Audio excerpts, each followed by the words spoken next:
what you need to do. That's what he told them. He allowed them to see that the choices control their advancement, and finally, and then also a chance to avoid the consequence of their actions. And lastly, a change of heart and spirit was available. He tells them that a change of heart and spirit is available. Verse 31 says, rid yourselves of all the offenses you've committed and get a new heart. Look at somebody and say, get a new heart. Get a new heart. If they ain't speak to you when you sat down, they might need to get a new heart. If they've been rude to you when you're trying to get your praise on, look at them and say, get a new heart. He said, get a new heart and a new spirit. Why will you die, O house of Israel? For I take no pleasure in the death of anyone, declares the sovereign Lord. Repent and live. Repent and live. Anybody want to live? Know how to do it? Repent and live.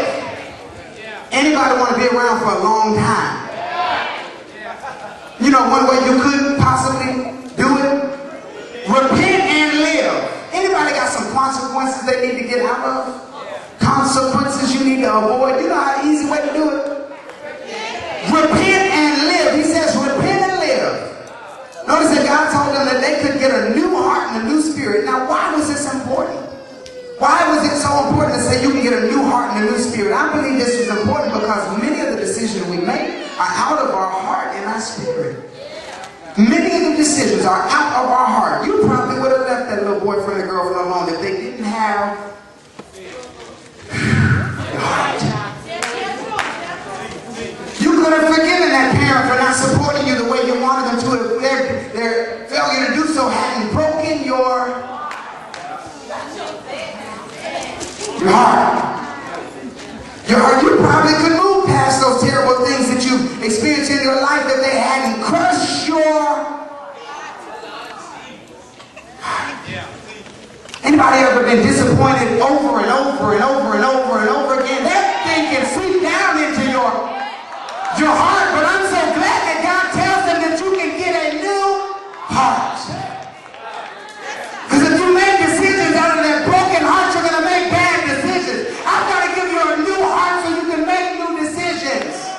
But you can't make the new decision without the new heart. Your decisions come out of your heart. If your heart wasn't broken, you wouldn't have done that. You wouldn't have said that. You wouldn't have went there. You wouldn't have stayed with them. If your heart hadn't been so broken that you said, I'm going to settle for them, even though I know they don't mean me any good. Because it's better than eating at the lunch table by myself. It's better than not having anybody to go to the school dance with. So since your heart is so broken, you make a broken decision. But he tells them, you can have a new heart. He says you can have a new heart and a new spirit. Sometimes the things that we struggle with would not be so hard to deal with if we didn't have this heart to deal with. It wouldn't be hard to deal with the disappointment if I didn't have this heart to deal with. It wouldn't be hard to deal with them insulting me at school if I didn't have this heart to deal with. It wouldn't be hard to deal with my parents disrespecting me when I'm not disrespecting them if I didn't have this heart to deal with. Things get hard when you're discussing the heart. So he tells them, you can have a new heart. In essence, things don't have to be this hard. I can give you a new heart. So if I need to forgive, I might need a new heart. If I'm struggling with turning away from lust, I may need a new heart. If I have to be patient with people that I have to deal with in my life and it's particularly challenging to do so, I may need a new heart. But God is willing.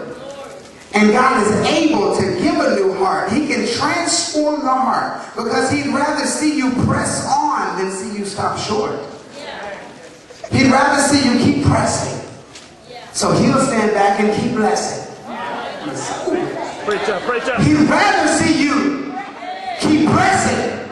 So he'll stand by and keep blessing.